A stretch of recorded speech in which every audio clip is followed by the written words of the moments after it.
Good news. I was able to watch Mariners Guardians today, and the Mariners won 5-4. Emerson Hancock looked absolutely amazing in the start today.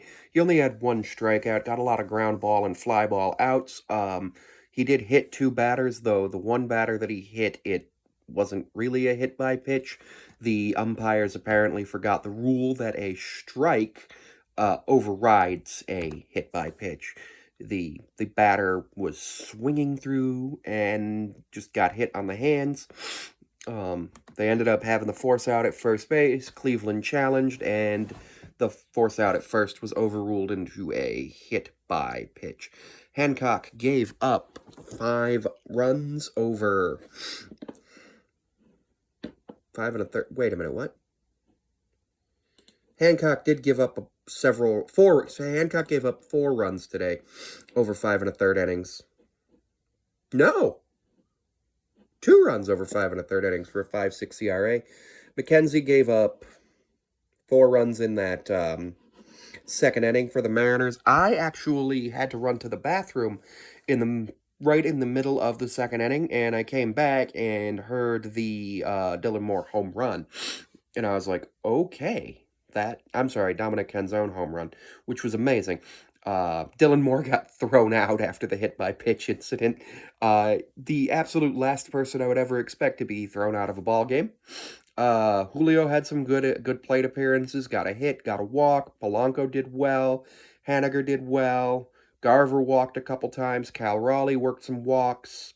Ty France got on base 3 times today, which was really impressive.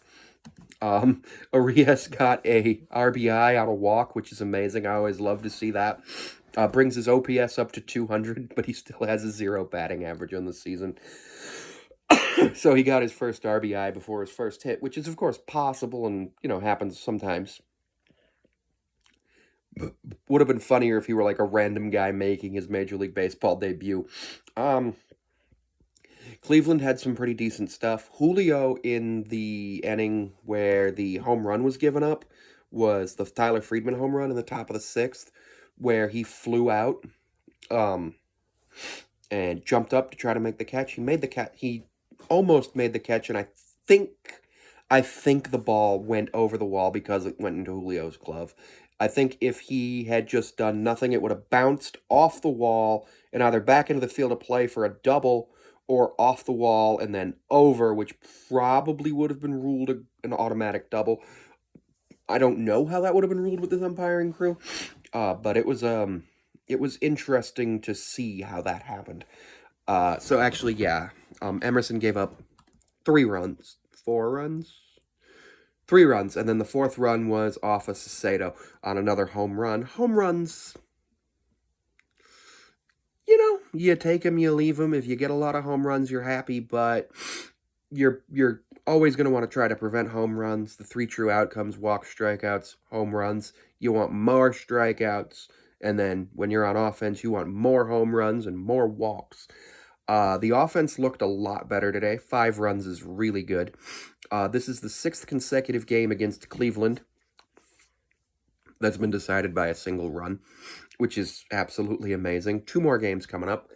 I heard from some fans who actually went to the game because it was Julio Rodriguez bobblehead night that it was a mess because instead of giving out 30 or 40,000 bobbleheads on one night, they're giving out 10,000 bobbleheads each night for 3 nights for a total of 30,000 Julio bobbleheads. I didn't go to that, obviously, because I'm all the way on the East Coast.